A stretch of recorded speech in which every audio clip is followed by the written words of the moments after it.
You are listening to Strange Passenger, a single from the upcoming Glitchhikers, The Spaces Between. If you want to listen to it in its full extent, you can find it at the end of tonight's show. Hello, my name is Walker, this is Starlight Car, and together with my co-host Solon, we bring you a very special and insightful interview with the two creative leads of the original Glitchhikers First Drive and Glitchhikers The Spaces Between, Lucas W. Johnson and Clarice Siron. Tonight we'll talk about everything from architecture and game design to how we interpret stories, working in a pandemic environment, how to navigate difficult subjects in writing, and so much more. Enjoy the show. Hello everyone, welcome to a special edition of the Starlight Car, our podcast at thevideogamechoochoo.com, where we get to interview special guests. And tonight, I've got an extremely special set of folks that I'm getting to hang out with tonight. I'm really honored. I am with, of course, I've got my co-host here, Walker. Say hey, Walker. Walker. Hello. That's Walker. Y'all know him from the Video Game Choo Choo website. Usually you're on the editing side, but today you get to be front and center. But with me, I have, from Silverstring Media, I have Lucas and Clarice both here. Hello. Hey, Solon. How you doing? Lovely to be here. Thank you so much for having us. Yes, thanks for having us. I'm really glad to get to have you. See, a lot of these times I get to have guests on, and it's really fun. I don't know them very well, and I get to meet them and learn a lot about them. We go back quite a ways. We actually go back a ways. I've gotten to see a lot, but I don't want to put the cart before the horse here. If for folks who don't know, Silverstring Media is putting together a little game called Glitchhikers. Space between. Wait, no, it's not space. It is The Spaces Between. Thank you.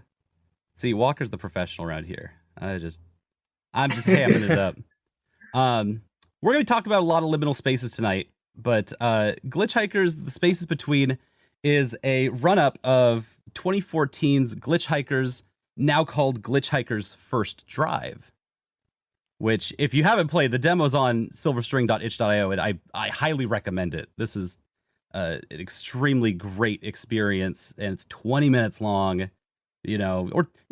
actually, you should spend 40 minutes with it. You should spend an hour with it. You should spend a lot of time in a car moving. It's just really relaxing. And in the interim, for the last 7 years between the first Glitchhikers release and now, Silverstring Media has been putting on a whole showcase, a slew of what some might call where is it? What some might call like a consultancy of sorts, but I would say are project makers, shakers, and builders. Just the number of projects that y'all have put together at this point is staggering. Between the stuff that you've done since Glitchhikers, especially Book of the Dead was something I was a huge fan of. As that well takes me as, back. Right? Flow Weaver, and but then also the work that you did putting together things for Wandersong, for Celeste, and for one of our favorites around here, Manifold Garden. Yes, we interrupt. No, go for it. No, those were great projects that we got to have a small hand in, some consulting, a little writing, that kind of stuff. Very honored to be part of such amazing What the projects. real pleasure for sure. has been, while we're putting together kind of larger projects, as you say, like Flow Weaver, VR multi-dimensional room escape game, or Glitchhiker Spaces Between.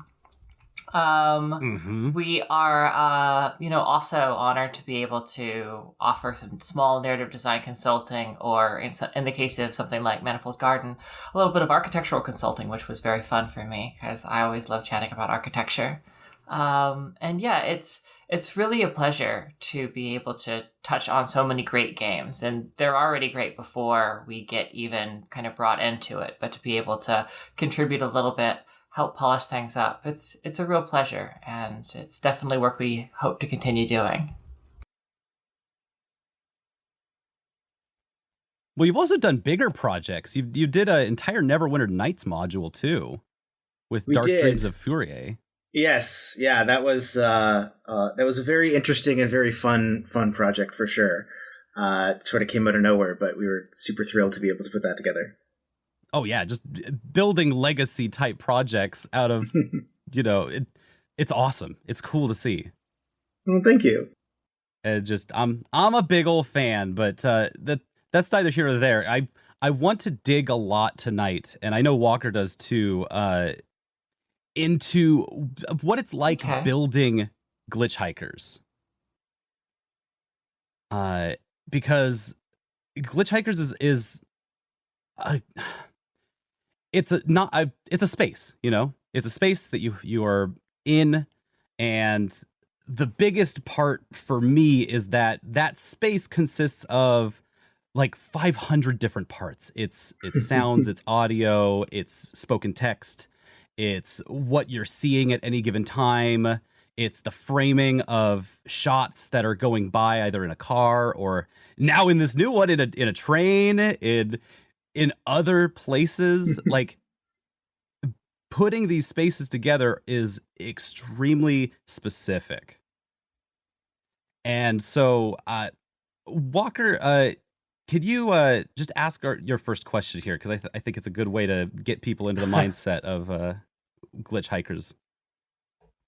Okay, yeah. Well, first of all, I actually wanted to thank you both to agree come talk to us, because someone mentioned you guys go way back, and I'm actually in a way like here thanks to Glitchhikers, because it was one of the first games that I found that I thought to be like so unique that I thought I would like to help people find games like this and like try to look at them more from a like more thoughtful perspective, because games this unique usually get regarded more as like product stuff, and I think that's kind of a disservice when you're making like something really experimental and unique like Glitchhikers. So yeah, it's a really big honor for me to be talking to you guys, continuing the project in a way. Yeah, thank you so much. That's so sweet. Thank you so much. I'm really happy to hear that. And I wanted you guys, if you could tell us more or less like what is the main idea behind like the new one. You've mentioned like it is like a liminal space sort of thing, but exactly what is that you are trying to build in like this new project? What is like the main aim? Lucas, would you like to give the quick rundown? Yeah, for sure. So, I mean, in the original Glitchhikers, as Solon mentioned, now rebranded as Glitchhikers First Drive, it was all about trying to create the experience of driving alone on a highway late at night, and sort of all that entailed, from sort of weird music playing on, NPR or whatever, to conversations being about the kinds of things that like your late night mind wanders to when it's 2 a.m. and you're alone on the highway. And with the new project, we wanted to just expand that concept to more areas, expand the amount of content that there was in conversations and music, but also explore other kinds of journeys. One of my favorite things that sort of led to the spaces between was when we first released First Drive. We'd sort of pitch it to people and say, okay, that feeling when you're alone on the highway late at night, just driving and your mind is wandering? And 80% of the people we would talk to would say, yeah, totally. And I'd say, that's what the game that we're making, it's all about that. And they'd be like, oh, cool. And then the other 20% would say like, oh, I don't drive. And I'd be like, oh, well, anyway, you get it. And so one of the things that, we were thinking about is, especially outside of North America, which is such a, car-centric culture, a lot of other places aren't. Europe certainly isn't, but, people have a lot of train rides, and we're like, oh, like, what if we could do like, Glitchhikers train journey or something, and do the same kind of things, like, a long cross-country overnight train ride has a lot of similarities with that sort of late night drive, potentially, certainly from sort of a structural point of view, from a metaphorical point of view of the, going on this journey, being in this liminal space between destinations. And so that was sort of the seed that became the spaces between. It was one of those things that we were always like, we could revisit this. There is more we can do with this idea. And that's sort of what it grew out of. It's really interesting because You know, it's really exciting because as much as the original game felt super experimental, and by the original game, I mean the first drive, felt very experimental, it's still something that feels very much like we're raw and experimenting with new ideas in the spaces between. And to be able to both extend what we already know worked and to push it further and to expand its kind of reach and kind of the accessibility of it. And we'll get probably more into some of the other ways we've expanded the accessibility of the experience. But to be able to do that while also kind of coming at the same question, but from entirely different angles of like this liminal space that's both common and familiar and mundane and also magical and potentially transformative, finding and kind of exploring the magic of everyday mundane spaces that we pass through all the time.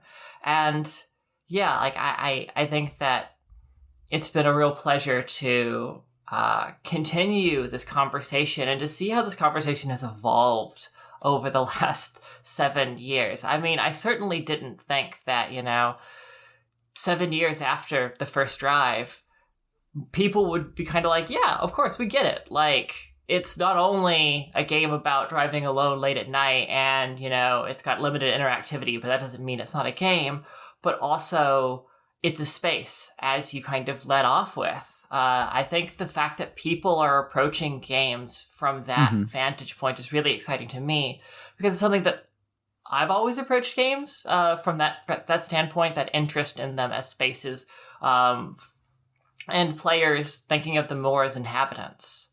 And that's definitely another major inspiration of what we're trying to do here, is really regard the people who are going to be coming into these spaces, into these journeys, with a lot of care. No, that's fascinating. The moment Lucas said that this was about investigating more than just driving spaces, because not everyone has that experience, it makes so much sense. And as I've seen from some demo playthroughs that of the new Glitchhikers, there's a lot of different spaces, and I guess I want to expand on that, because between all the different spaces that you can interact with, they all kind of construct levels in way more of a conventional sense than Glitchhikers originally was like. And I want to know how that process gets built in. So to give some clarification, to start this whole thing out, you start in a little hub area, which is a delightful, not liminal, but also kind of liminal space. It's the hub between all of these liminal spaces you're going to be investigating. So in and of itself, it is, kind of some in-betweens. But look, I said at the top of this podcast, we're going to say this word a lot. But you're in between a lot of places. And I don't know. Okay, you know what? Let's get to the meat of this. There's a deep irony inside of Glitchhikers, because you're in liminal spaces or things that are considered liminal spaces, but those, you're investigating them directly. You're not, floating. These are spaces we are usually floating through, like driving a car, riding a train. These are places that we as people usually just close our eyes and stuff happens around us. Or don't close your eyes when you're driving. Oh God. If you're tired, you can pull over. But you're not idly going through these spaces. As Glitchhikers, you are investigating the space directly, like with a magnifying glass. And so I'm wondering, like, how architecturally do you get this transition between something that's more experimental, like the original Glitchhikers, where you put the player in the space, they're forced into it immediately, versus Glitchhikers, the newest version of things, being a more guided experience? Well, I definitely want to let Lucas talk a little bit about this some more, but I'll just say that, one of the other early ideas we had was this idea of, starting at a convenience store or something like that, playing with these ideas of liminality on multiple levels, leaning into these, as you say, deep ironies. Like, that was definitely something that we were also interested in.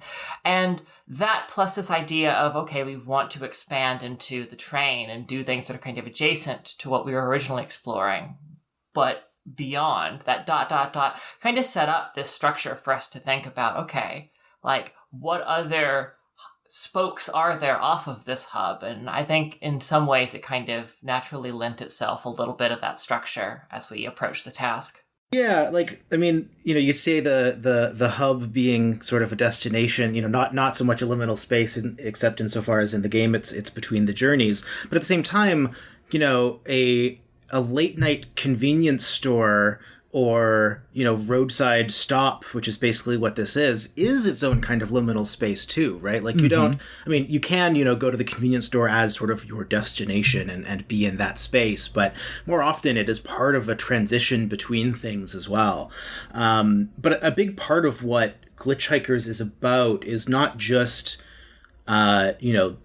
investigating the space itself, investigating, what is it like to be on that drive. But it's about liminality in sort of the anthropological sense too, the transition between states, which is really what liminality is. And and what Glitchhikers is doing is creating this experience for the player, creating this space for them to be in order to have some kind of experience, in order to have some kind of, potentially transitionary experience.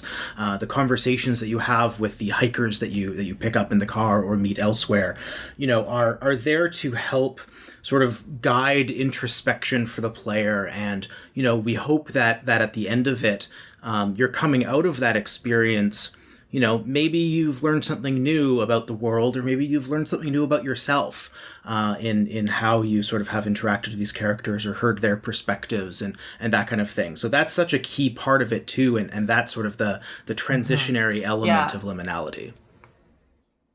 I see, yeah. No, that gives me a lot to think about, especially with regards to...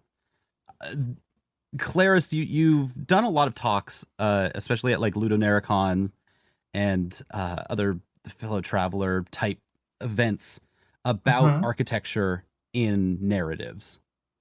And before I get off of the structure of the levels themselves, how does that architecture change now that you're no longer in a car? Where your interaction points are, listening to the radio and having a passenger, a glitch hiker alongside you that you communicate with. How does that change between the other levels? I actually would like to add something similar, to this question, because I actually didn't know about this aspect of you designing with architecture in mind, and that became really interesting to me because when I ran my DOM analysis of like the original Glitchhikers, one of the things that stood out to me is that a highway is like a very anonymous place. Like, yeah, there's mountains and forests, but like you don't really take that into account when you take a long car ride, right? To you, the highway itself is like the only space that exists, and what surrounds you kind of blends together, so I'm actually really interested about how do you integrate architecture into what to most people tends to be just a fungible space that they don't really take into account. To them, what exists is like the lane forward, and the things to the side might as well not be there. So how do you take that and make it a tool for them to inhabit the space that you want them to? These are all really interesting and good questions. And like, I just want to again start by saying like how happy I am. Like, this is really all I ever wanted, was to have these kinds of conversations about the nature of game spaces and like a lot of. Claris, I've been holding this in for 7 years, dog. It was not even really a fully formed hope, but it was like the seed of a hope when we were making this game that one day people would be chatting about games like this. And, people aren't just talking about Glitchhikers like this. I think this is an awareness that's really risen up amongst people who are interested in the form. And I think that's great. So anyway, sorry. To answer the question, like, I think I need to address a couple other like deep ironies in this game, because like we've already talked about one, which is, you know, you're in these spaces where are very anonymous, very you know, fungible, as you say, or very kind of unimportant transitory, and we're, you know, really investing, leaning in, looking inward and looking at and examining these spaces and what they do to us as inhabitants in them. And that's, you know, one interesting, you know, irony is that, you know, we're looking at something that is often overlooked. I think another is that all games are liminal spaces, and all games exist within a magic circle. And so in a lot of ways, a lot of the things that Glitchhikers is doing, all games are also doing. So Glitchhikers is, and always kind of has been, a commentary on games themselves. And I think that that's another irony, is that like as much as we're trying to create these spaces that we're really familiar with and get people to really look at what is it like to be in the architecture of, you know, the driver's seat, or, you know, the architecture of a passenger train. What's that like as a space? And what's it like to be an inhabitant in there? You know, these are also not really what's going on. The actual interaction is you are playing a video game. And there's so many layers of abstraction that are going on. And I think, as Lucas said, we want people to look inward too. We want people to use this as a mirror and as an opportunity and a jumping off point to kind of take the plunge and to go, okay, whoa, normally I just kind of glance past all of this layered reality and all of this complicated, multifaceted thinking that I'm not really doing, but it's kind of just relaxing into as I focus on this game. But like, just take a second to think about this, because this is totally bizarre. And again, that's all surrounding this notion of capturing what the actual experience of being in these spaces is like. So as much as it like physically and aesthetically is, you know, the car with the seats, the highway pushing you forward, you know, the experience of that when you're in a flow state is the same experience as being, you know, in a nice flow state of a chill video game, it turns out, and is similar to, you know, a lot of other anonymous liminal space. And there's kind of a similarity across these types of spaces, and that they're all in.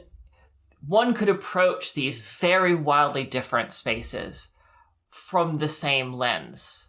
And I think that's something that surprised me, was just like, okay, a recipe for creating this kind of meditative, introspective space is car. I mean, normally architects get all excited and nerdy about like, oh, cool. Car. How can I create, you know, these stirring spaces using geometry and patterns that are juxtaposed, or shapes that are kind of resonating with others.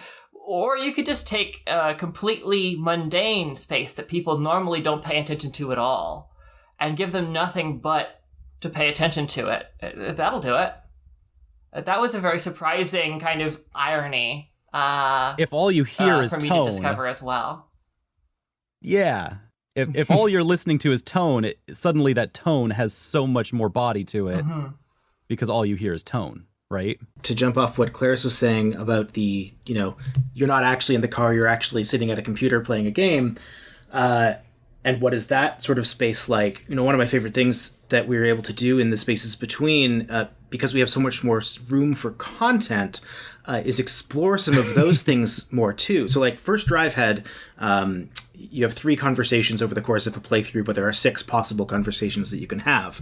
In the spaces between, we have 50 conversations that you can have over the course of the game. And some of them like deal very explicitly with some of those questions. I mean, some of them talk about architecture and the building of spaces, because of course they do. Some of them talk about, what's it like to be interacting with a digital space, and are digital spaces as real as physical spaces? Yes, of course. And those kinds of things. Is digital real? Can digital things be considered life? All of these things that ultimately are quite, meta conversations in the context of Glitchhikers. But that's all Glitchhikers is one big metaphorical whatever. A game, you could call it. In fact, call it that. Please, 7 years ago, we were literally begging you. Please call it a game.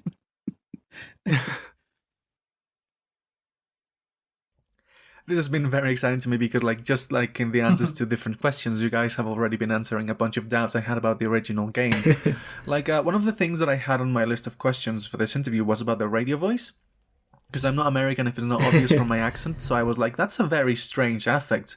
And I hear that in Alan Wake, and I saw this film about a haunted highway recently called Southbound, and it's a very specific tone of a smooth, spooky radio man, and it makes me question, what is that, what is that specific thing that all of these works are referencing? And Solon said, and you said earlier, well, it's NPR. And it makes me think about how you said you added the train and the park in a way to make the experience, make an analog of the experience for people who don't drive. And I found that very curious because it is, in a very strange way, a strange space that also feels natural to us, and as a consequence, we don't pay that much attention to it. One of the metaphors or reference I have for when something is quite strange is the feeling of waking up at 4 a.m. when you're a child and you start switching through the channels you never watch and you find really strange foreign shows that you have no idea what they are. Yep. That gives me a strange sense of unreality, and I wanted to know if you could tell us about this decision. The addition of the terminal in a way lands the game in at least a certain amount of physicality, because you are parting from the initial hub to somewhere. Whereas, in the original Glitchhikers, you started in the middle of the car drive, and when it ended, you didn't arrive anywhere, it just cut to black, right? Oh, I arrived You somewhere. are adding a sense of initial physicality to this game that is about examining the spaces in between concrete locations in a way. Yeah. Go ahead, Lucas. Yeah, I mean, to some extent, there's certainly a practical aspect of that, right? We need a way for you to decide where to go next or what journey to embark on when we have more than just the one, right? The original one is just the one. You start the game, you play it, you stop. You can do it again, but you sort of have to start from the beginning. And this, we have, more options and things like that. So we wanted to, in true form, make that its own space. Another space between things, between journeys. Early on, we talked about even having, a lot of our sort of menu options be more diegetic and things. We do have an extensive menu, as it turns out, but that was always sort of it's certainly a thing of convenience. We needed a place to do that, and we wanted to embody it. We didn't want it to just be you open up Glitchhikers and you click on the button that says drive and you start the drive, or you click on the button that says train. We wanted to have it be a space, because that's also sort of its own setting and its own experience for people, hanging out at a convenience store, a roadside stop kind of thing. And we have characters there that are now the clerk character especially, who's there to help sort of shepherd you into the journey, give you context for what you're doing. There's some little video gamey elements of, have you met all of the different hikers and stuff that you can do there. So there's a lot going on that was of interest to us. And part of it too was this question of wanting to make it as accessible to as many different people as possible. I think we've done this in a lot of ways in the new game, from various options to help with accessibility and disability questions, content questions. Also tutorialization, and then in the original game we sort of give you all the controls right up the front and we tell you all the things you need to know. Well, now we have more controls because there's more journeys, but so now we keep the controls on screen at all times, so that if you're not a gamer and you don't know that W goes forward, because why the heck does W make you go forward, we want to make sure that that's there for you to see, so that people who aren't quote unquote gamers can come into it as well. And the hub zone allows us to tutorialize a bit more, to have a softer opening into the game, and to make it clear that there's more content, right? If we just threw you into the drive first thing, which is, we actually started this way, you went through the drive once, and then you would end up at the hub, and you could, choose your next journey from there. People would go through the drive and maybe think that that was it, and not wait to see that there's the hub and that there's more things. So we wanted to make sure that, you had this sense of this sort of central area, Yeah, that was a really interesting surprise, because of course we, we expected people to get to the end of the kind of first driving journey of the expanded game, the spaces between, and be like, oh wow, that was great. I hope there's more. Oh, there is more, and be like amazed, because one of the big cries when we made the first drive 7 years ago was, I want more. We want it to go longer. And also, what's with all these weird short art games anyway? Don't they know it's $1 per hour? And the idea that people were greeting the same length of experience 7 years later, be like, that was satisfying and complete, and I appreciated it. Thank you very much. That was a good video game. Goodbye. No, there's more. Come back. It's just quite a change. But I also, before we move on, I want to talk a little bit about other ways that the space is kind of intertwined, because we've got this nexus, this starting place, the convenience store. We've also got the hikers that you can meet, sometimes across multiple journeys, seeing them again, sometimes in a specific sequence to give them an arc. And so there's connections between journeys in that regard. But there's also connections between journeys, actually architecturally and in terms of level design. We found interesting and fun ways to reference the other spaces and other modes of travel in the game from within other journeys. And I'm really excited for players as they get more hands on the game to discover the ways in which the space is kind of laid out and internally consistent across all of these strange reality bending modes. Wait. Oh, hold on. What? Huh? What? You're telling me that all of those places so I'm watching the train sequence, and every couple of stops you hear lovely voiceover tell you which area you're in, and you can hit the space bar and it gives you a big beautiful outwards shot of the entire train as it's in transit. It looks really cool. But you're saying that those are all those intertwine with the other routes that you can take while you're doing glitch hiking? I'm not going to say more. It's not Don't say any more. You know what? I've heard too much. I'm just... All right. I'm recognizing what level you're playing at. All right. I'll respect that more. Yeah. Now we have something to look out for. I was just going to rattle off these accessibility design options they're really cool. They're really nice.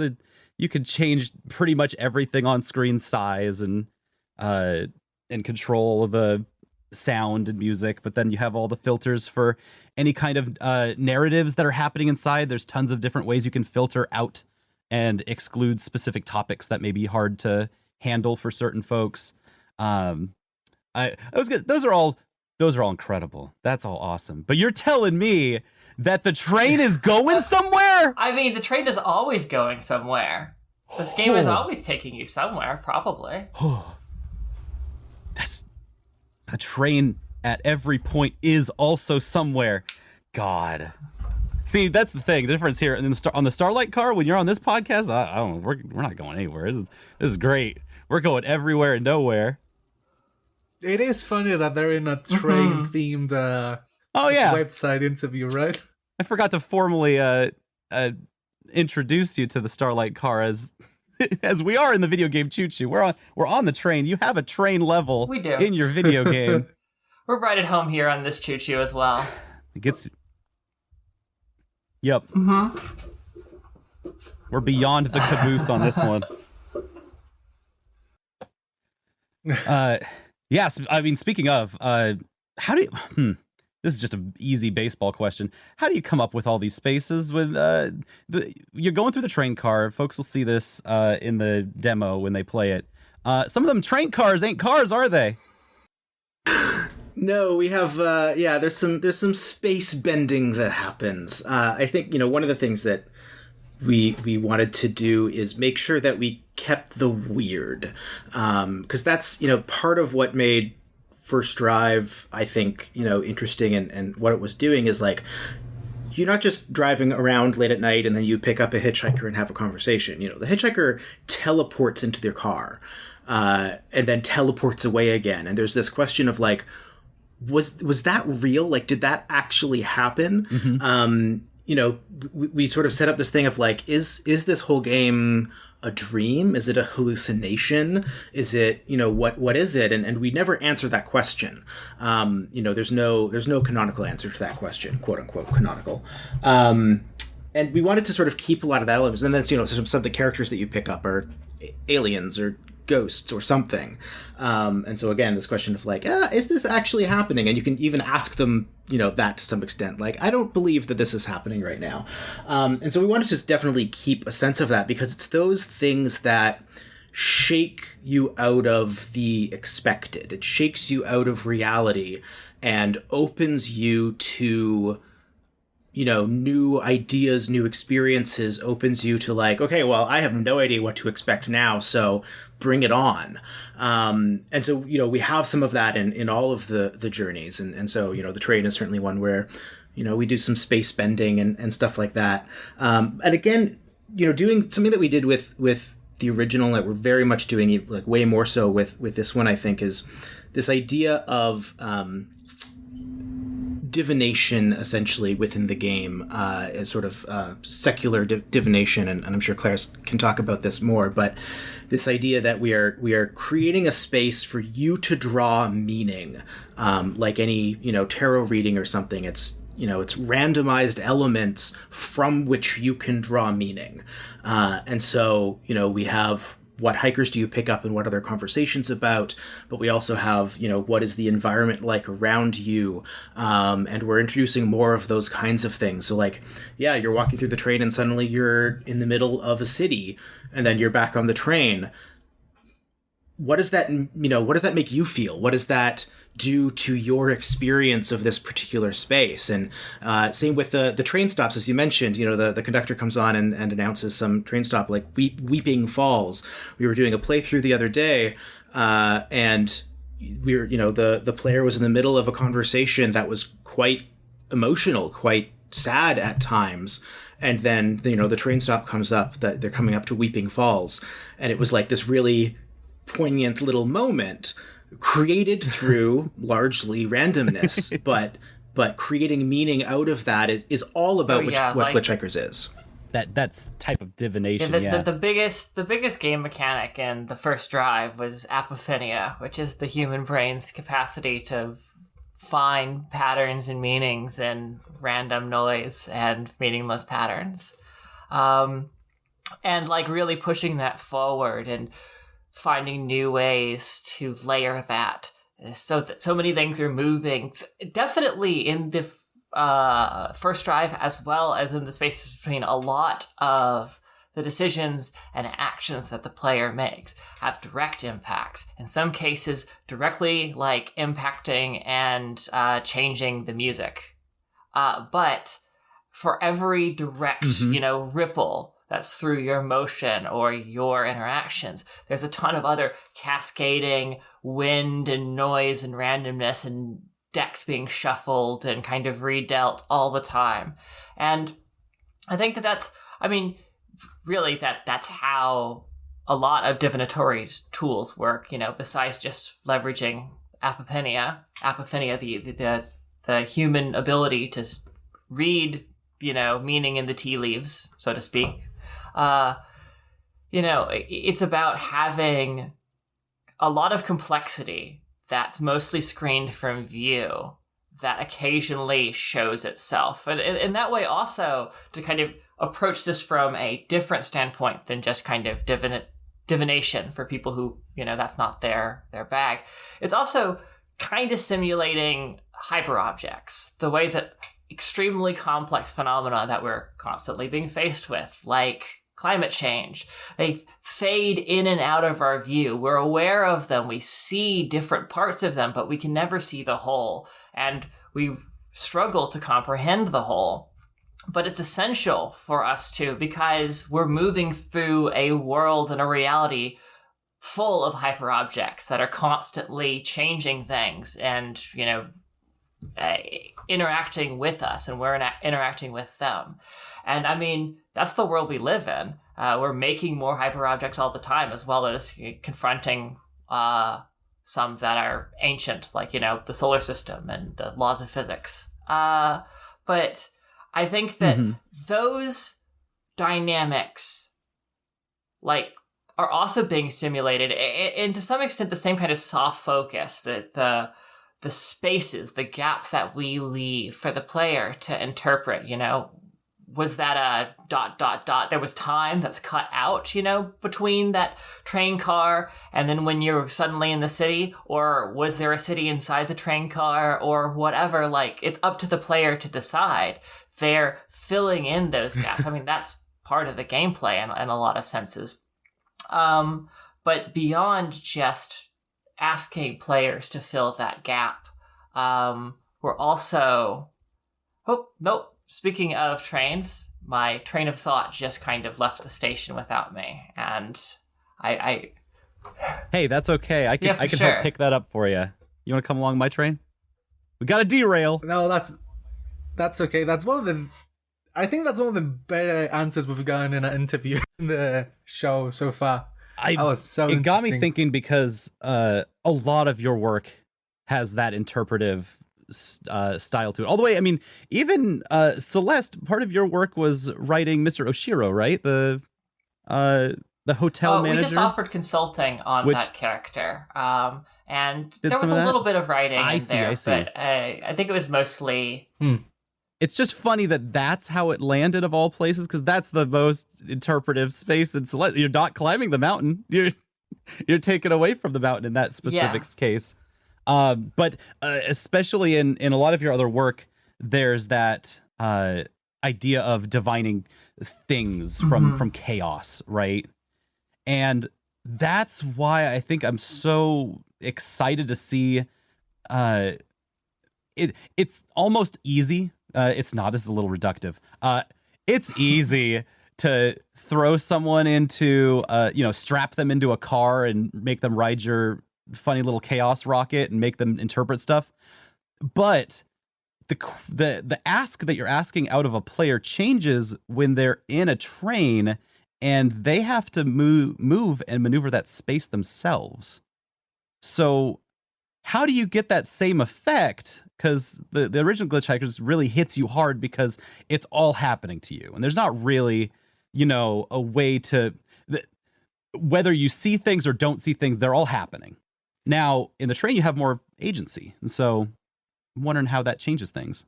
I have a little addition to ask.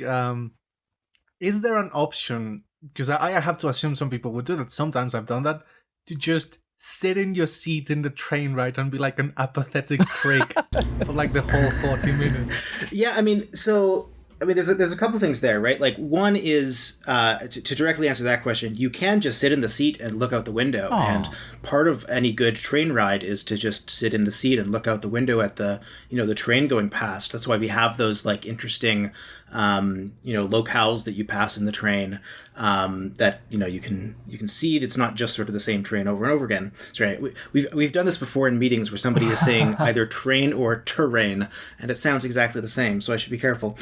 So you can, and we actually have some fun little things where the music will come up a bit more if you are just sort of sitting and looking out the window.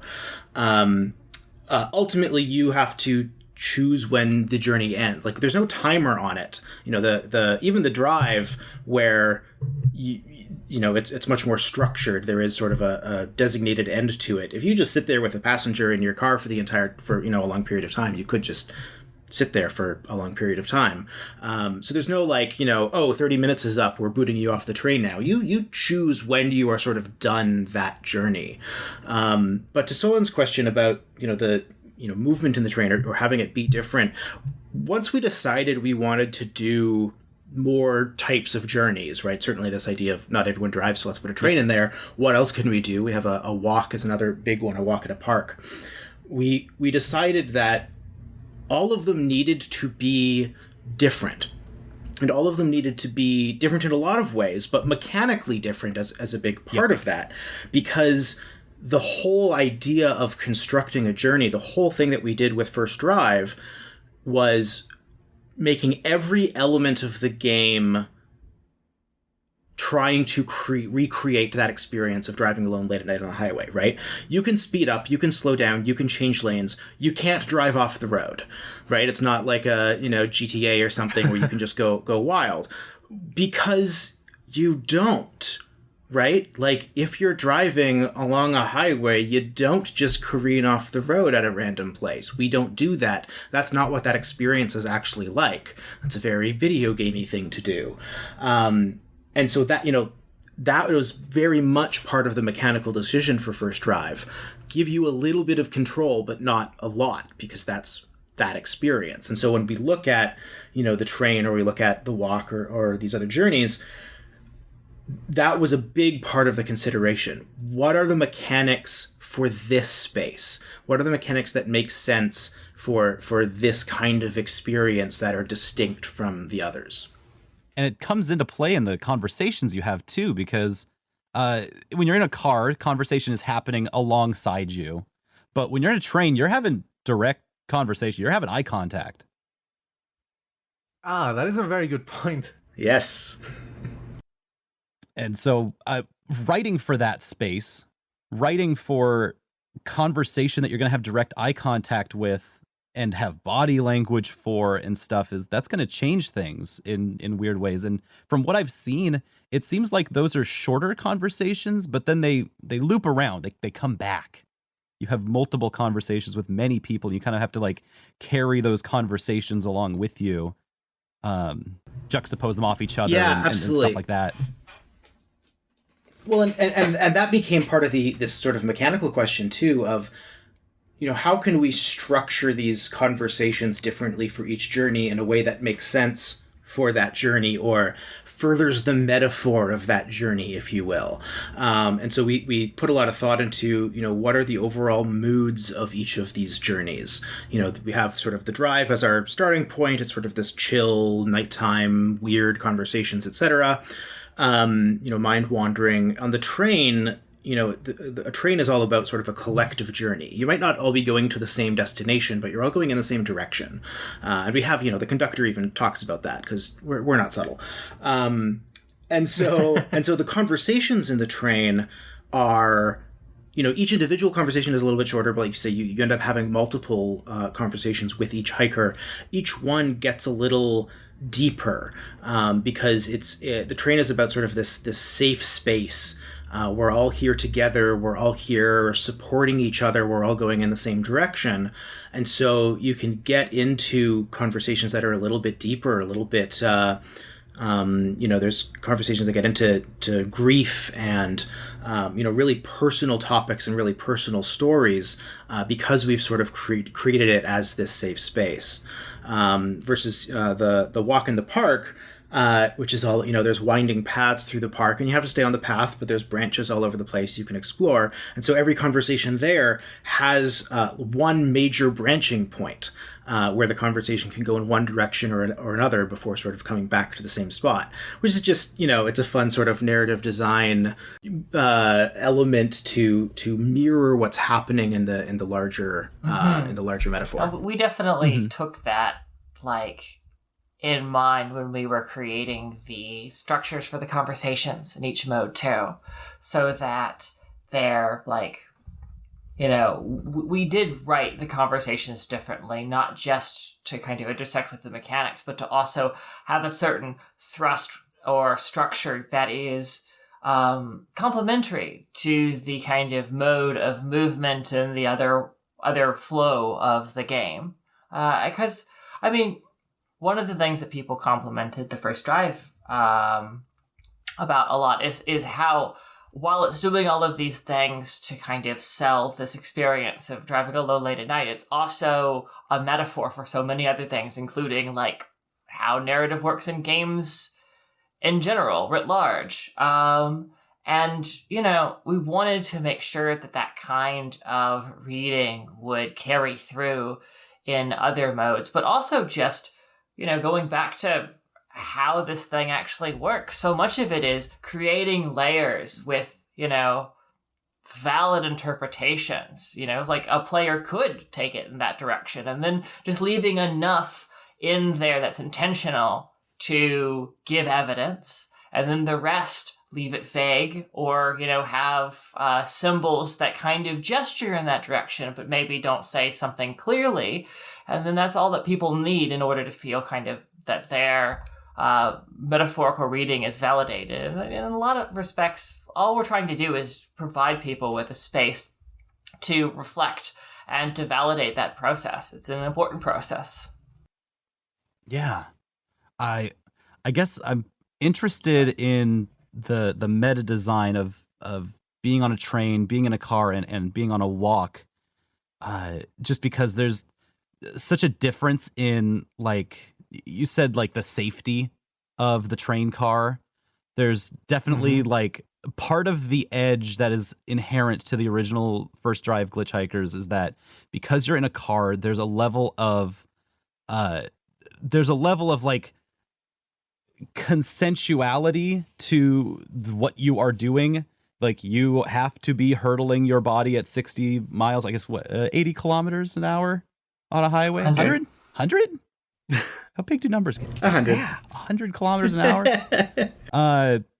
You have to drive on the right side of the road, or else, you know, bad things happen. There's danger to it, you know? And then when you get to the train, that's taken away. You don't have to worry about any of that. Instead, you're you know, with strangers, and you have to share that space, and that's kind of the limit to the consensuality of the space, is that you have to share this space with people you don't know, and multiple people you don't know. You don't get that luxury of the privacy that is being invaded by a glitch hiker. And then I would figure on a walk, you know, you're just born to the elements. That's whatever happens when you're on a walk. Yeah, well, and there is a more in-baked like hostility to meeting someone in a park at night. Yeah. Right? Like, there is no that act of trust of, yeah, I'll give you a ride. Like, if you meet someone at night in a park, there is this 5 seconds where you're like, are they gonna stab me? Yeah, you're fight or flight. No, that's valid. Is this going to turn sour? And you can in the park, just like every, you know, each mode has their own mechanics for everything. Each mode has their own mechanics for how sort of music functions. And in the park, you're listening to an MP3 player that you can pause or unpause as you go. And actually, if you want to actively talk to someone in the park, you have to pause your MP3 player, because you can't hear them over your headphones. So you have to pause the music or the podcast that you're listening to and just hear the sounds of nature around you in order to have that conversation. And so it becomes then also a very active thing. You choose if you want to speak to that person, and you have to, you know, go through these steps in order to do so. If you want to, you can just walk on past. Yeah, the park in Glitchhikers is a magical fantasy place where nobody tries to talk to you when you've got headphones in, and no one will ever stab you. Hey, what a magical circle. Exactly. You know, I actually wanted to talk, like, break it back a little bit from the big metaphors and ask something a bit more game design related, because you guys have been answering all the questions that we had ready to go before we asked them, because you're all very thoughtful people. But you mentioned one of the things that I thought a lot about the original First Drive. You mentioned there is no moment in which the person gets in your car, and there is no moment when they leave. They just kind of appear next to you, and when you reach the point where the conversation ends, they just disappear. And that brings to this sense of, like, unreality. And obviously the game is built around this vaguely ethereal feeling. I think it communicates that very well. But for example, I always thought, well, it's like a low resources game. They didn't want to animate models getting in and out. And that makes me wonder, like, how, when you're making something that's supposed to inhabit this sort of unreal feeling, how do you balance what some people will assume is just common sense and what other people will take as just actually selling that feeling of unreality? It's a really interesting question. There are certainly things that we do because of scope reasons and whatnot as well. But I think ultimately for us, it kind of comes down to the idea that there is no wrong way to experience Glitchhikers. Like, whatever your interpretation of what is happening is valid. And so, if you're interpreting that as, oh, that's a weird thing, we are in this space of unreality, versus if you're interpreting that as, oh, they just didn't want to animate that, which is very fair. We did definitely back then, we didn't have those resources. Those are both valid readings. And ultimately, we do so many different things. Claris was talking about sort of the complexity of the systems, which to some extent is just, we're doing a lot of stuff at once that may or may not connect to each other, but ultimately creates a much richer sort of tapestry of what's happening. You might not interpret them teleporting into the car or appearing in the car or you hallucinating them in the car or whatever it is in the same way as whether, what we intended or how other people might have interpreted it. But also, it's an alien. So we're still in the realm of unreality in some sense, right? Like, we have all these different ways. The radio DJ sounds like he's talking directly to you at times. We have all of these different things that are there's, one of the things that we've looked at being like, oh, this is really interesting that I don't know that anyone has ever really commented on, is on the highway, there are no exits until the end, at least. And there is no other direction. There's no highway going the other direction that you can see. There's no contraflow traffic at all. Right. Which, like, I don't know that a lot of people sort of notice, but it's, again, one of those things that's like, takes you into this realm. Yeah, well, I think we wanted, even from the first drive, we wanted this sense of, like, you have this power at your command, right? But it is a considerable power, and you have to be kind of conscious in how you wield it. And of course, this power is a hunk of aluminum and steel and plastic with small explosions and a giant engine block hurtling through space, with the help of aerodynamics. Oh, yeah, I've listened to the works of White Zombie. Yeah, I would agree. And so it's like, we're familiar with this experience, but that danger that you brought up earlier is like present in our mind because we understand that this is a tool that you have to respect, that you have to have command over, that you're expected to kind of be the responsible wielder of. And that idea of like wielding like mundane but considerable power that also could take on a spiritual or metaphysical reading is like to some extent kind of the glue that holds the whole experience together. And thinking about how people approach those different types of power and the different kinds of contracts that go along with that power. What is the contract? How do you appropriately wield a commuter train as a passenger? Well, maybe by not being a jerk and by being considerate.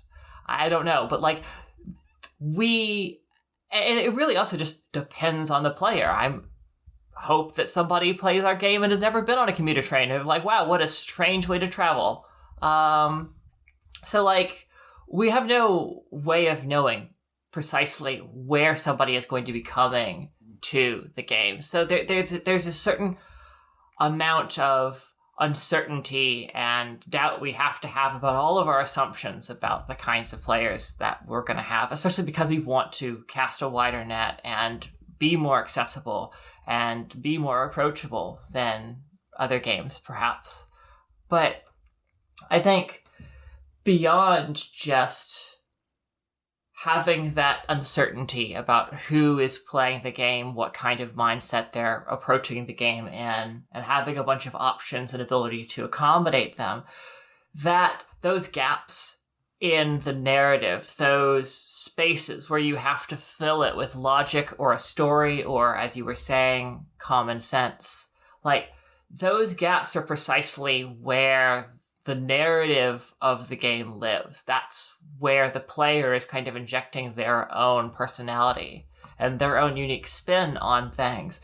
And how you get a player to accept this kind of stop motion, shutter stop, like, aesthetic to a story where there's gaps all over the place. There's a real alchemy to it, and it's hard to describe, and I'm not sure if I fully understand it. I think I'm still learning about it as we've gone through this process, and as we see how the game is received, as more people play it, I think we'll be learning more still. But it definitely comes down to having an element of weirdness, letting players know that, hey, there is going to be this weirdness. You should be on your toes. Gets them engaged, shakes them out of their comfort zone.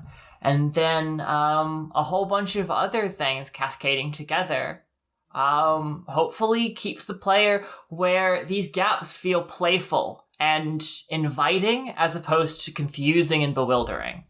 And when that happens, then your player's hooked in, and they're an active participant in the storytelling, and whatever happens is absolutely valid.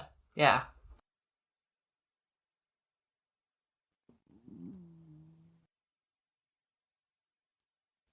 I am just flawed every time we get an answer, because it's like, yeah, you're all very thoughtful people. I am not surprised that you've managed to make like such a unique experience with your game.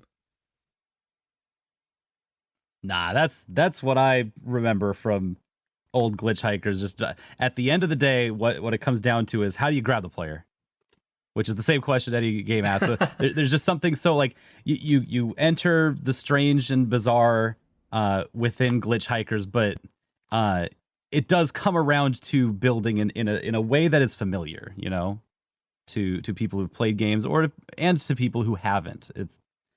It just works in both directions in such a nice way. One of my favorite things with First Drive was seeing people do Let's Plays and going in completely blind and being like, oh, a game about driving, cool. And then, you know, being unable to control the car very much and being like, okay, this is interesting and weird. And then, you know, having these conversations and being like, okay, what's going on here? And by the end of the game, I'm going like, wow, I did not know what to expect, but that was, you know, very meaningful. Always fun to see that, like, yeah, how do people come into it versus, you know, how do they experience it at the end? Nice quick little question. I know that much of the video game choo-choo audience is thinking this immediately. You said there was 50 different, I guess, Glitchhikers? Or there are 50 different There routes? are 50 different conversations that you can have with hikers. So there are 16 unique hikers, characters that you will encounter on the journeys. And then each one appears in multiple journeys between 2 and 4 of them.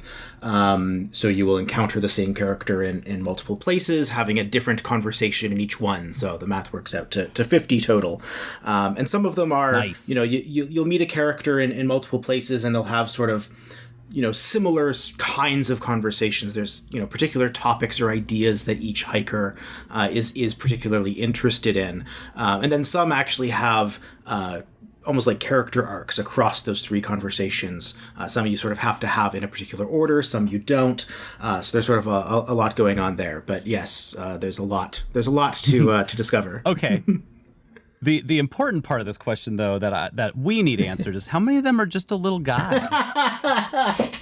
There is at least one just a little guy. I think you could. Good. That's a good start. I think you could, you know, say that about several of them, probably.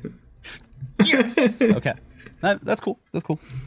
I have another easygoing question. You know, when you think about like strange and the supernatural in a way, there's like 2 realms I would say most people divide it in. You have like aliens and sci-fi weird stuff, and you have like ghosts and witches and stuff. And obviously Glitchhikers is like a mix of both, but which side would you say it leans more towards to? That's an interesting question.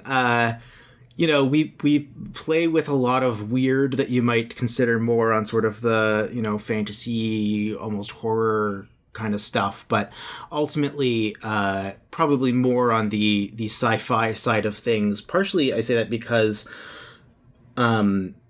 one of the things that we do in Glitchhikers, one of my favorite things about writing a Glitchhikers conversation, which was true of the original and very true of the Spaces Between, is finding like that one weird fact that you can create a metaphor around. Something about there's a character in the original that talks about elements of historical ancient religions and mythology and stuff, and here's this particular thing, and how does that how do we interpret that these days, and how do we learn something from that, and so we really find these often scientific facts, because it relates back to this idea of the cosmic sublime. You look up at the stars, and how does that make you feel? A point that we always come back to is a Carl Sagan quote about how life is the universe's way of knowing itself. And so these themes are so prevalent throughout all of the writing and all of the design, I think, that, we have these lots of cool little scientific facts and interesting things in there that give it that tone, I would say. Well, I'm just food for thought, just thinking through a lot of this stuff. Yeah, it takes a while to digest, doesn't it? It's like very, very good answers all throughout. Well, one thing I would love to loop back and kind of answer a little bit more fully is Walker's earlier question about, how do you make these architectures? How do you approach them? Because, first of all, the answer is you think about all the stuff that we just said. and you make that game. That's the important game to make. And you don't want to stray far from those goals and get too in the weeds, focusing on what you think you're making instead of making a video game that's doing those things with those ideas and places and metaphors. Yeah. And so that's one thing that's...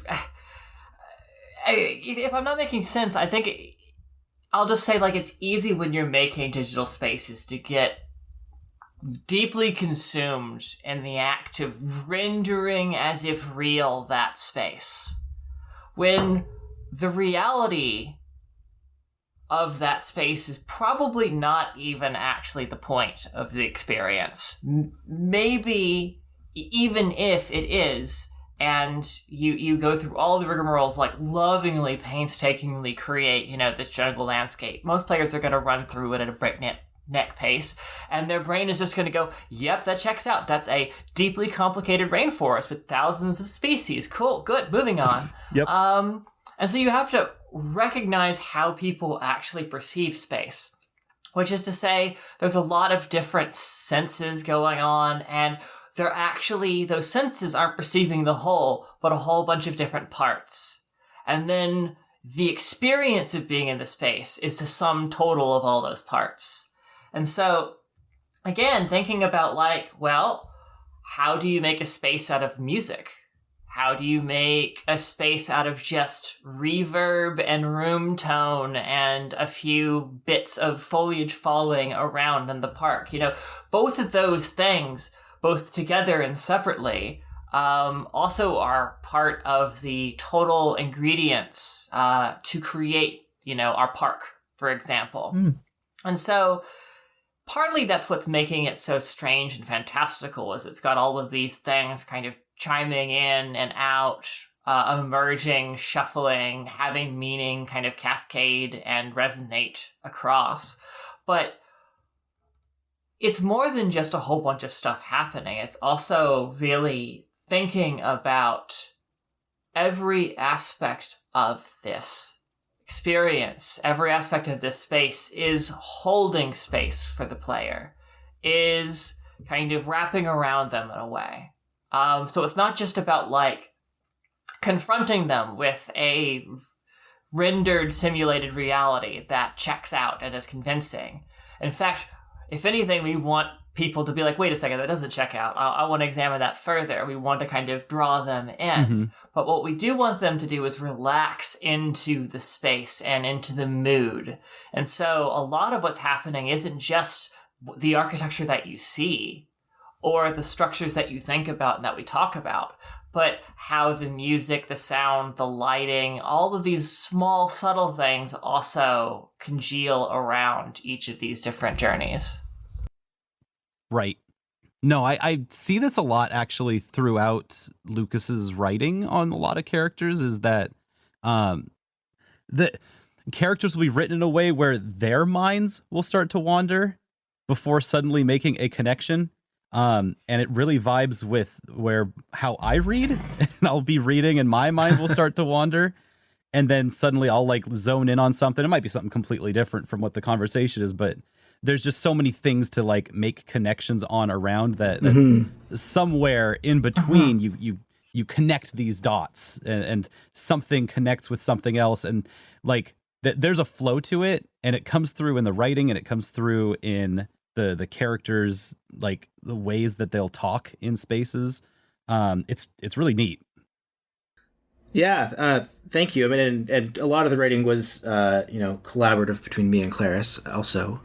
Sure, of course. But yeah, I mean, it's that sort of wandering aspect to it was really key to, I mean, the core concept, even back in the original, which is the late night aspect of it, right? Like, it's the kind of conversation that you have when it's 3 a.m. and you are tired, and you're with your friends that you've known for, a decade or whatever, and you're just rambling about something, and then, you find some interesting kernel there, or you get into your feelings about it, or, whatever it is. And so, like I was saying before, that's sort of a big part of writing them and finding those metaphors that you can come back to, where you can say, hey, let's talk about this, but then like, how does that make us feel at the end of the day? Right. Yeah, Yep. and actually it reminds me of the answer about the architecture does actually, to me, reflect the writing in a way, right? Like, it's not about perfectly replicating the mountain. It's about the connection of the mountain and the room tone and the colors and the view from inside the car that congeals in this space. And that sort of made me think of what you guys told us about the meaning that one can derive from the game, right? Because ultimately, even if someone can interpret anything they want from the contents of the game, there is a certain amount of curation and deliberacy in what actually gets put into this space that they can then extract meaning from, right? Absolutely. And that's something that we've talked about, about the kinds of writing that we would do, and this idea of creating trying to create a universal experience, right? Anyone could come to this, and whether they know games or not, whether they're, whatever background they're from, and hopefully find something in the game. And every dialogue choice you have, we want to make sure that there's, a range of possible responses. How do you take what the hiker has said? How do you, what are your values? But at the same time, I mean, it is curated, right? Like, we have characters who are explicitly queer, for instance, and we don't give you the dialogue option to be a dick to them. We don't let you be a homophobe. Because that's not what we want to make. But there are some characters where you can, maybe ask questions. We have a character who is a wheelchair user in the game, who we had a lot of great consulting on from a consultant named Ace Tilton Ratcliffe, who was amazing. And that character does, talk about the experience of being disabled. And, there are some dialogue options that you can say that the character sort of gets a bit, justifiably upset about. Like, why would what I'm trying to tell you is that's, not the case, or whatever. So that we can also hold space for people to, if they don't have experience with disabled folks, for instance, to have a bit of a learning experience, but in a very sort of real conversational way, not like let me lecture at you for 10 minutes about how to not be a dick or whatever. And also, oh, sorry, I was just going to say, like, and also always making sure that there's enough connection and looseness, even when we're talking about specific lived experiences, to where, both the hikers themselves are trying to have that Me Too, like, early meeting a stranger in a public setting. You're trying to find those points of commonality. So there's that going on, but I think also just trying to make sure that everything is loose enough to where, even when we're being specific, there's room for the player to kind of project themselves and their experiences into any dynamic, and I think that's also important. And sorry, go ahead. And go ahead. We do this all the time. No, please. And that's also one of the things that we do is bring it back to the weird and the surreal too. Not trying to get too deep into something that's a little like too real. The character who's talking about being disabled and what that's like here on Earth is comparing it to when they were on another planet, and how that planet dealt with disability, and then also the art that they were creating and the things that they were trying to do with that art, and so this character is about being disabled. There's a much more, richness to the character's story, but also and also you're talking about being like on another planet and doing things, right? What's up with that? And so there's like all of these different pieces that a player can, be drawn to, or take something from over the course of these conversations. It's never sort of just one thing.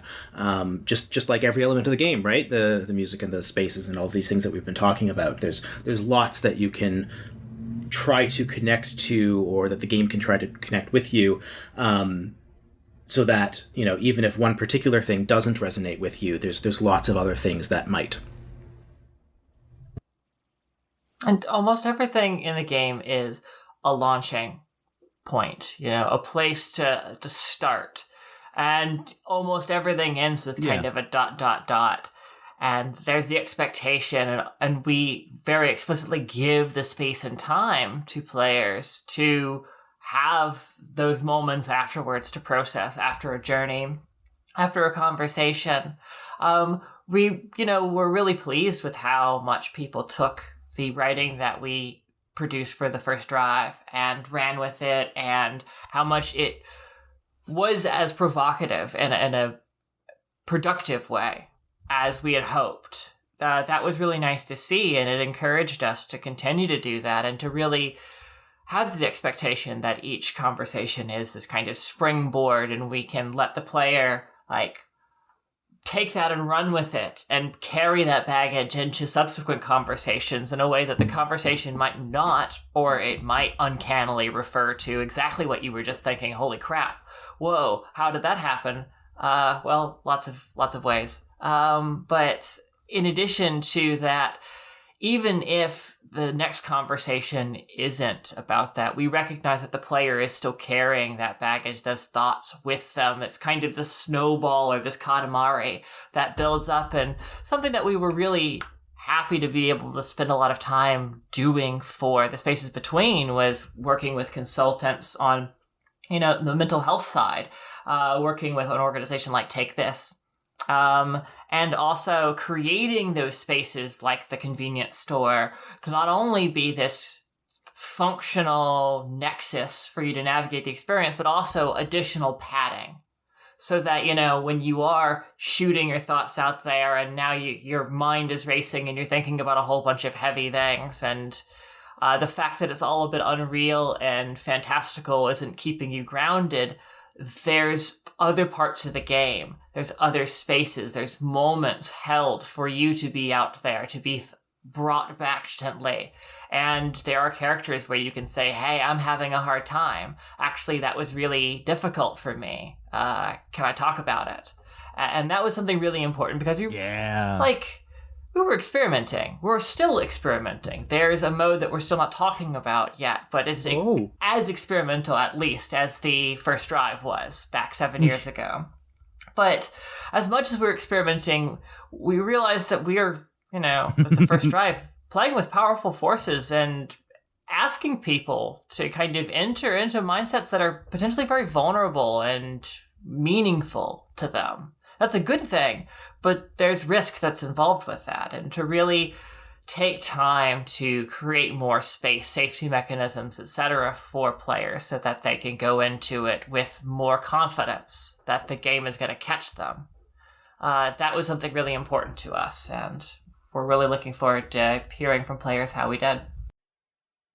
That's something you can really, it's something special that you can do in a game that you can't really in other scenarios and styles of performative media, just because you're spending so much time with it and you're spending time with, designers who have made experiences for you to interact with.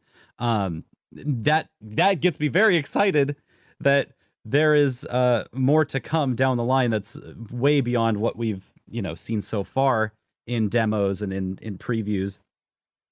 I wanted to get to, we've talked a lot about how things have changed, but there's also some things that have really stayed the same.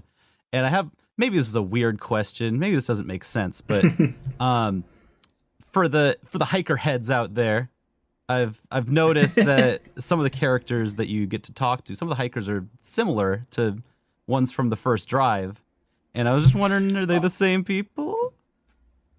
Absolutely. So every hiker that you could encounter in the first drive has been lovingly recreated and given a wonderful update for the spaces between. Okay. In fact, all of the with some, again, sort of edits and updates, all of the conversations that you could have in first drive are also in the spaces between in the drive journey. So we're sort of, you can go back and play the first drive now if you want. It's, a wonderful experience, and we encourage that. But that experience sort of also lives within the spaces between.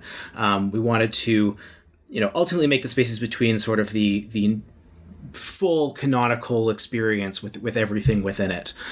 So all of those characters, yes, are still here. And because we now have multiple journeys, you can now meet them in other places as well and have further conversations with them and get to know those characters a little bit more. Wow, that was entirely way more straightforward than I was expecting. I was expecting like, oh, maybe, maybe those are canonically. No, that's cool. That's really cool. It also brings me to the other part of this that I wanted to talk about, because we've talked about what it takes to build up these spaces, but we haven't really directly talked about, the labor, the last 7 years of work that have gone into this. Speaking of people who have stayed the same, you've got some of the same voice actors, and now with much broader job titles than before. Yeah, so every main person who worked on First Drive has also worked on this game. So obviously Claris and me. Our technical director, Phil, also has gone as Samelazine, was our programmer and actually artist on the First Drive. Yeah, where's Phil? Where is Phil? Where is he? He's around. Shall we? Hey, Phil. Come on, you don't want to talk to you. You don't want to talk to Solon? Come on.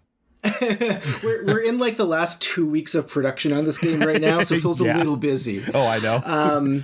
But you're about done with the game? Yes, we're almost done making it, which is exciting. But the composer on the original is our main composer for all of the spaces between, and let me tell you, there are hours of music in this game that we are very excited about. Oh my god, so much music. So much music. And then you mentioned the voice actors. Yeah, so Jacob Burgess was our voice actor for the First Drive, the voice of the radio. I had to look back at the credits. I'm like, oh, that was Jacob 7 years ago also. I know, oh, baby. I know. So he did the voice of the radio. So he's back to do the voice of the radio and all of the, just because we wanted all of the original content in the new game as well. So he's redone all of the original lines, but there's lots more voice of the radio to be heard on the drive, so that you get, a little bit different stuff every time you replay it, which has been very exciting. And he just absolutely killed it, coming back to reprise the role with the new writing that we had done. Just was right back in it, knew exactly the tone. So we absolutely love Jacob, and he's done a lot of casting and directing as well. So he was our caster and voiceover director on the project to work with our other voice actors. We have basically one voice actor per journey to give it that different tone. Mm. Yeah, that's what got me really excited was just fast forwarding to Jacob's a voice actor and voice caster for tons of stuff now. Mm-hmm. Yeah, it's really, really cool to see. Yeah. Well, and we specifically our announcement trailer that we put out a couple months ago, we also very specifically kind of orchestrated for people like you, Solon, who knew Glitchhikers, to watch. And we start with a different voice actor, and we start with some of the train, and then we cut to the drive, and there's Jacob's voice. You're listening to Radio 90 Night Drive, and it was that. I'm sitting here as we release the trailer, going like, I can't wait for people to see that moment and go, oh holy shit, more Glitchhikers. Yeah. Yep. No, that was a moment for me, because I don't know. It's Walker. You actually might be able to help answer this question, because when I look at Glitchhikers, it comes at me in waves of like nostalgia for a time that maybe never existed or maybe did 7 years ago, and but you come at it from a more recent point of view in some ways. Well, I mean, not really. I did play in like 2014 when it was like getting like the initial press coverage. Mm-hmm. Like that's more or less where I start looking at like beyond IGN and Eurogamer, and I start looking into like games coverage, and like that's more or less where I start getting involved with this stuff. So I've been like an original fan, if you would say. But it does That's amazing. Put things into context. I was like how old am I? Like 25, so I was like 17 when it came out. Yep. And it is a little bit strange to see the game now that I'm used to driving, now that like a lot of these conversations are less musings and more real subjects that I have to grapple in my life. Sure. Like I actually did start to notice the importance of that accessibility filter that you have, turning off certain subjects that might be too heavy, because like there were a couple of segments I saw in the train that I was like, oh shit, that's like a thing that happens. Like I've seen it happen. Mm-hmm. There's actually there's tons of those filters in there, and I almost I want to also play with it. I love the idea that they're just filters to change how conversations play out, and so you can filter them for things if you don't want to. If you are not ready to have those kinds of conversations, you can change them on the fly anytime. It's really cool how that's set up, but also I want to just play with them to like try to metagame and force conversations, or like I cut out this and this and then see if I can make a different conversation happen. I almost wonder if there could be more filters for like just nice things, like, oh, you don't want to have happy conversations, filter those out. Do you want to find the right filters to do like a Glitchhiker speed run? It's interesting, like those kinds of additional filters and stuff like that. That kind of functionality was something that we were talking about from like the prototype of the Spaces Between when we first started working on the game, which like was honestly a couple of years ago is when we really started like dusting off the project and being like, okay, yeah. And one of the interesting things is that despite, we haven't been working on it this whole time, I think everyone who was involved in the first drive has been thinking about these things and has gotten a lot out of looking back at this project and that time in our careers and thought, what have we learned since then? And what did we think we knew back then that actually turned out to be true? And so I think that's been an interesting process for all of us to kind of reflect on, in some cases, our entire careers. Mm-hmm. And to really think about, what made things work the first time around. And I wanted to touch on those filters as well, because like, they're there so that you can, again, customize your experience, right? And it's not necessarily a case of, I can't have any reference to that because, I just can't deal with that ever. But it might just be, I had a really bad day. I don't want to have, a conversation about death right now. So I'm just going to turn that off and not have to worry about that. But, next time I'll play, I'll turn it back on potentially. We wanted to allow that customization so that you could come into it and feel like you're going to have the experience that you want to have. But also, like, it's not like we are depicting death. We're having real down-to-earth conversations about grief and dealing with grief and things like that. And so, it's the kind of thing that, if you are personally dealing with, loss, for instance, it might be the kind of thing that you actually want to have that conversation, right? Because it is an opportunity to, talk through your feelings or have somebody else sort of talk through those feelings with you.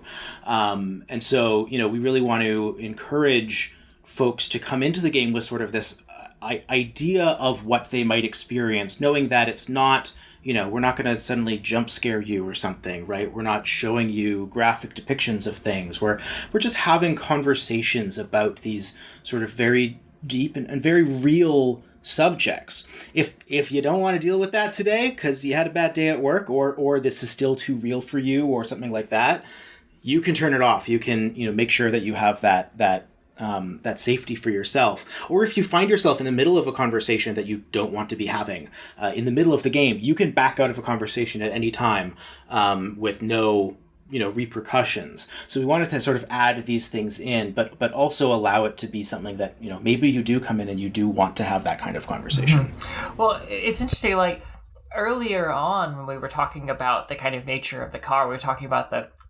consensuality at play there of letting someone in your car, and the ways we associate kind of being in control of a vehicle with being in control of that space, being the boss of your little bubble world there. And I think giving a lot of options both outside the kind of flow of the game and in the heat of the moment to be able to direct conversations away from things that are difficult is part of maintaining that consensuality with players who don't know what they're going to expect, right? At the same time, I know we want to talk more about this at a later date when the game is a little bit closer to release, but we thought a lot about this content filtering and how we want to approach difficult conversations because, a lot of the stuff we talk about is real shit, and we're trying to put truth, real lived experiences or things that we've seen, the real dynamics that are at play at some really difficult parts of being alive and existing in this universe and on this planet. And we want to share that knowledge, and as Lucas was saying, sometimes when those things are really hard is precisely when you need those conversations. So giving people a lot of ability to tailor their experience and respond in the moment was important, but also not doing things, not presenting this in a way where people are asked immediately and upfront to deselect because that might be a problem in the future, right? And I think one thing that's a little misguided in some of the discussions that we have about difficult content in games is this notion that you should be able to remove it even when it's integral to the experience. I mean, the Glitchhikers experience is one of introspection and consensuality and holding space for you. So in the case of our game, it's very important that you be able to have a lot of authorship over what kind of content you're going to encounter and be able to get out of it. But for some games, confronting that is the entirety of the narrative arc and the entire point, and it's important for games to be able to explore those things and to be able to tell those stories. Those are really important stories. And so we wanted to explore things that are very specific to this game, like the content filters that we don't necessarily think, are applicable to a lot of other games.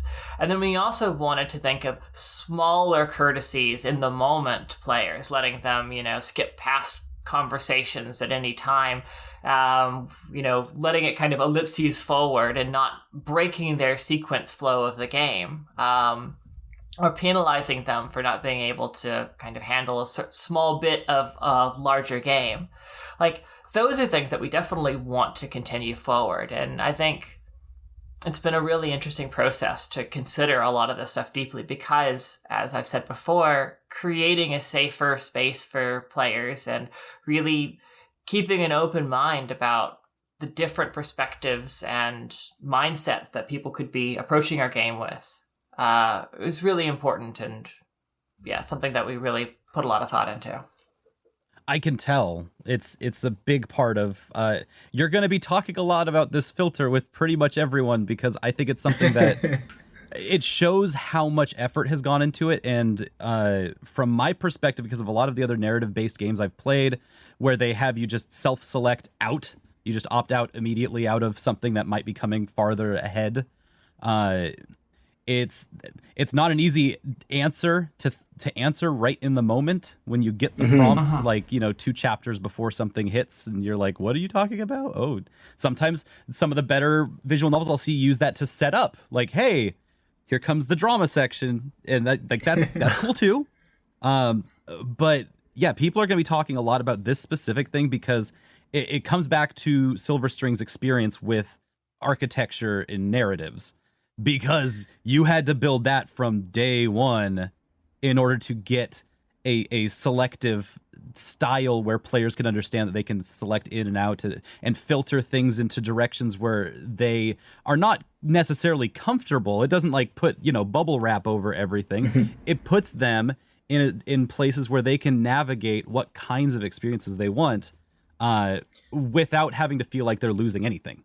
And so it's absolutely. That from an architectural viewpoint, that is fascinating. Well, and one of the big things that we wanted to do within sort of this dichotomy as well is, the game is all about conversations, and so we also wanted to try to model good conversational behavior.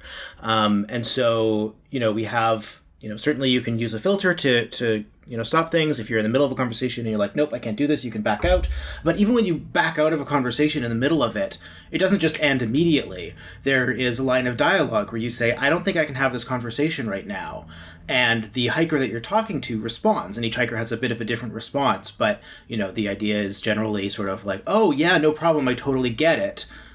Sorry for dumping that on you or whatever. But then also a couple of the characters that have these harder conversations, especially, there's one that was in the original game that, I think we might have handled better and we have tried to handle differently, while still sort of keeping the core of it in the spaces between, where instead of just sort of dumping on you as the player and jumping into, potentially fraught waters, she comes into the car and says like, hey, I'm dealing with a lot of dark thoughts right now.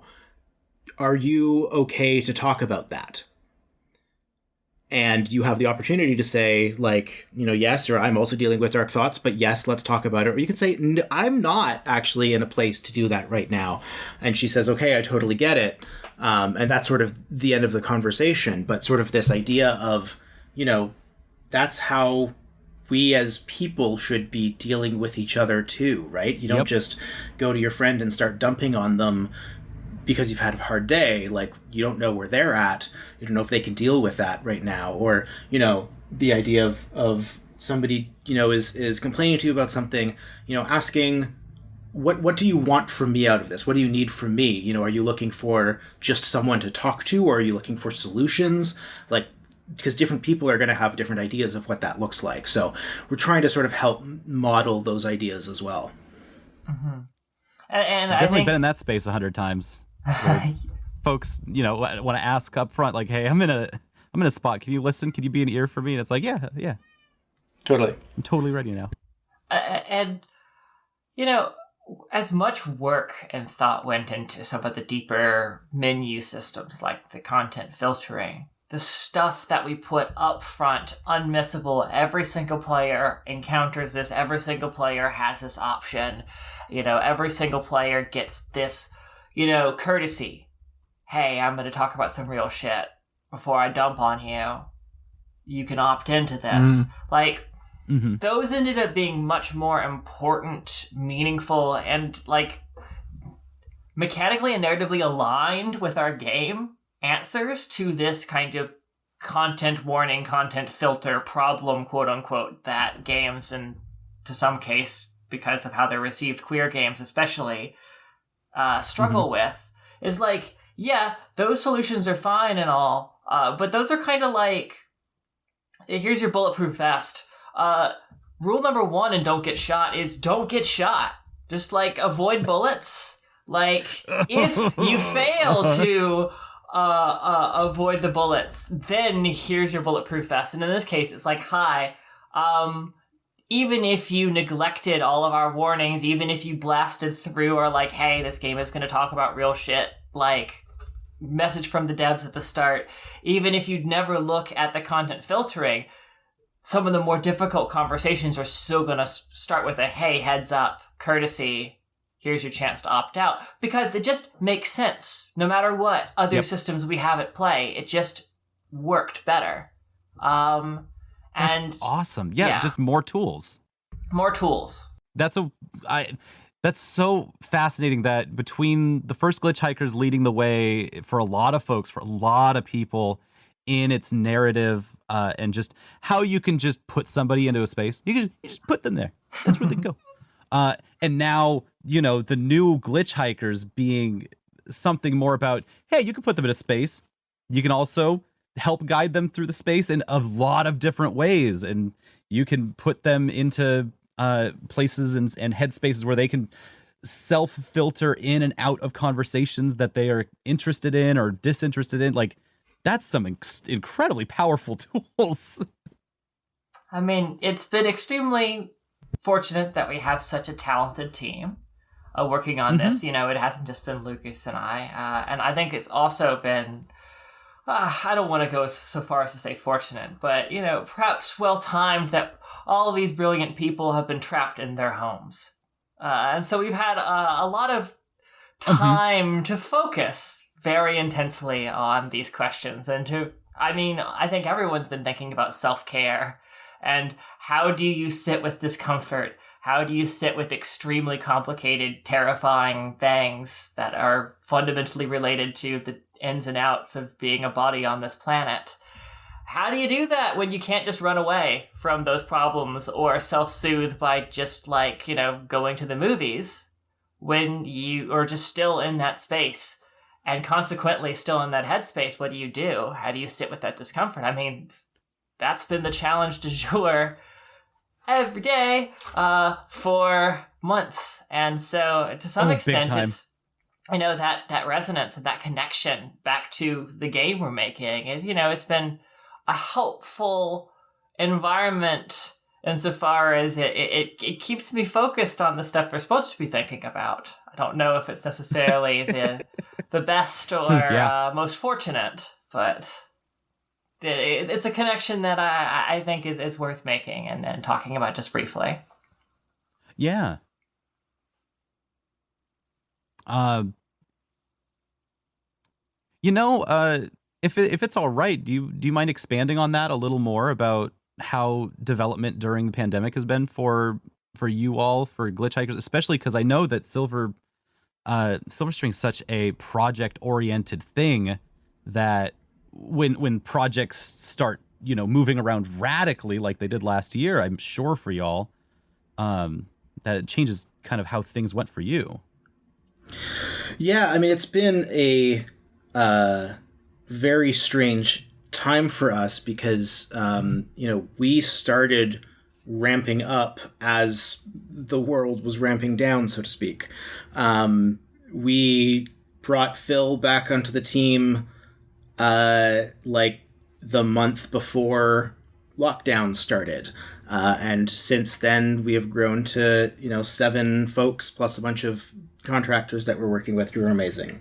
And that's largely due to, we've Glitchhikers Spaces Between has been largely funded by the Canada Media Fund, as well as a few other funding folks and certainly help from Fellow Traveler. And so we've had the immense privilege to be able to, offer folks work in this terrible time when a lot of people were hurting for that. And so that's been surreal in its own way for sure as well. We're doing really well and we're making this dream game and whatnot during this time period, which is I think helped. I mean, I don't know what life would have been like without this the last couple of years. It's helped, certainly keep us busy and keep us fed and all of that kind of stuff. And the timing worked out well also because, like you say, other projects move around and things get delayed and, we haven't been doing as much consulting work in the last few months, certainly. And ultimately that's been okay because we've had Glitchhikers to focus on, taking up basically all of our time anyway. So that's, it's been a weird and wondrous thing. I mean, we have a very remote team. We haven't ever met in person a couple of the folks that we're working with because we hired them in the middle of a pandemic. And that's been interesting, but we've always been a sort of remote studio. That's always been part of the plan, and so it just really forced us to figure out what that looks like. And then meanwhile, it certainly did affect the content of the game. I mean, there's a few conversations I remember writing that were just like, oh, okay, well, this is just a conversation about COVID now. Not explicitly, but it's definitely in there. There's feelings of isolation or lockdown or even I won't get into specifics. I don't need to push you in that direction, but that's fascinating. Yeah. I mean, there's certainly, at least for me, I don't know how everybody else feels about this, but just speaking for myself, there's something almost Promethean about this project. First of all, I hope I have grown and matured and learned better coping mechanisms and better life skills in the years from the first drive to now, from 2014 to now as an adult. So I would like to think that there's at least some stuff that I could pass on, even before things got interesting at the start of 2020 with the lockdowns. There were life skills that I could pass on that were, new from when I worked on the first drive. But when the lockdown happened and when everyone was kind of thrown into this weird, liminal, strange, shared universal experience that was also deeply personal for each one of us, I think it became just personally, projects aside, I better not forget how to take care of myself because if we're locked in here for over a year, she thought, thinking worst case scenario, then if I forget how to take care of myself, then it's going to be really easy to languish. And I think, for everyone, that's been the case. It has been a war of attrition on my best habits and my best sense of keeping a good care of myself. Just the day in, day out sameness of COVID and the pandemic. Yep. And I think that this game has been a rallying call for me to keep thinking what worked back then, what works now. Yes. What sort of compassion would you want extended to yourself having failed to, wake up and, do your stretching like you're supposed to or whatever. So yeah, I think that there's that connection too. Yeah, no, it's interesting we're a lot older than we were 7 years ago.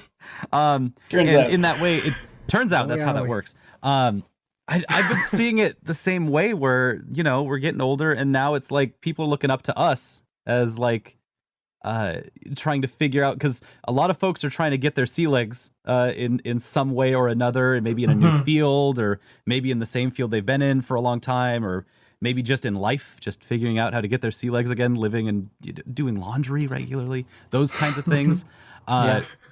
You know, it can be in any kind of thing, but they're like looking to me, and I was like, I guess, yeah, I'm 30-ish. Yeah, I guess you look to me now, huh? And I, you know, got to be that person to be like, all right, this is how you do laundry.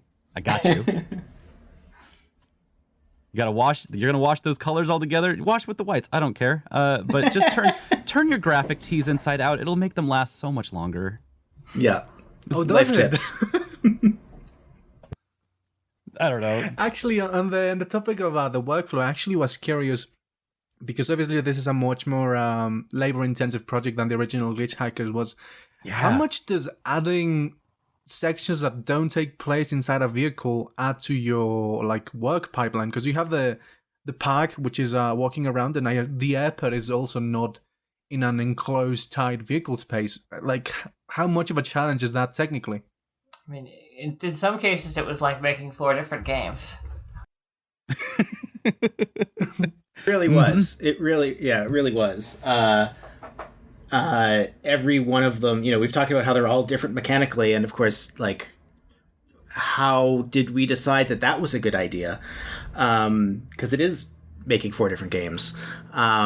So, you know, each of them we had to approach, you know, in their own way, and what made most sense for that, you know, the design experience we're trying to create, and then also, you know, this is our. I mean, we've been growing as a studio. We have an actual team now, so this was our first real like project where we had to really look at, you know, scope and timeline and budget and go, okay, but what can we actually accomplish in the time that we have, and you know, how do we come up with design solutions that will make this, you know, easier for us, or, you know, possible for us, and things like that. So I mean, it was a whole ordeal for sure. That's such a hard question to even answer or approach when you're in pandemic, though, too, where time feels like it's forever.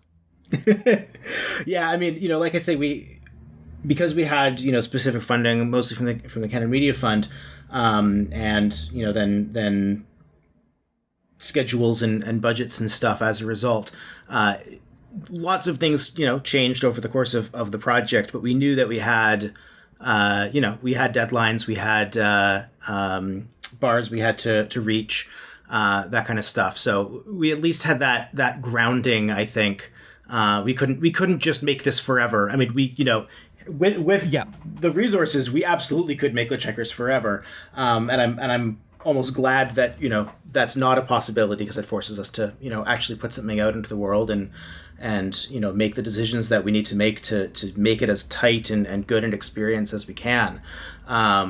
So, you know, it's been something that just keeps driving us forward. And like I said, we're coming close to the finish line on that one, which is fun. Close to the finish line. Amazing. Yeah. Though I will just like piggyback off of that and say that, like, for the folks listening at home, like, I mean, we love this game. We love these ideas. They're continue to be a dynamo of inspiring ways we could push things further, and we would love to continue to support this game well. So if y'all listening like it, and there's a hunger and a need for more Glitchhikers, then I think we'll probably be able to rise to the challenge again in the future. I certainly love this game, but it's been a real hoot. We would certainly revisit, you know, if folks are really digging the new the spaces between, you know, there's lots more directions we can continue to push it. So go wishlist now on Steam. Yes, please. Yeah, that's what is that? bit.ly/capital G Glitchhikers, then capital TSB. I think that's if I remember the link. Yes, I believe that is correct. That'll take you right to the Steam page. I'm pretty sure we can put that in the post in the website. Heck yeah. Also, you can check out glitchhikers.com, which has the link to the Steam page, has our trailer, all of that kind of stuff. Well, this seems like a perfectly quaint place to end. I don't know how we had managed to reach around that way. Any last thoughts or questions, Walker? I have one. Do you have any plans for a translation? Interesting. Great question. Yes. We are planning, if all goes well, to launch with simplified Chinese as well as English. And if things go well once we do launch, we're definitely interested in getting it into more languages. We would absolutely love to translate it into a lot of languages. We'll just have to see what the interest is like. It is about an 85,000 word game, so each additional language that we look at has a cost associated with it. But that's absolutely something that we'd love to do. And just to elaborate, it's also something that, like, as excited as we are to get it translated, we also want to do it right. We want to pay people a fair rate for their labor, and we want people to take the time to really translate the concepts and cultural mores and concepts that we're talking about that are situated in English in North America, and translate those for the appropriate culture for each language as well, so that it makes sense in its context. Mm-hmm. Any plans for VR? It kind of has that kind of look and style to it in a way. You're like the third or fourth person who's asked us that in the last couple of weeks. I know I am, and I'm asking it for a reason. I know specifically I am. We've certainly talked about doing VR Glitchhikers over the last several years, even as we were trying to figure out if there was more Glitchhikers that we could do. We love VR. We've worked on a number of VR projects, so there is a possibility for sure in the future. I think, like you say, it feels like it fits so well, being able to really immerse yourself in these spaces through VR. So it's something that has been on the table, something that has been discussed. No current plans. Sure. Mm-hmm. Well, in that case, let's wrap things up here on the Starlight Car. Where can we find y'all, and where would you like us to go to help support Glitchhikers? We kind of talked about it a little bit, but yeah, absolutely.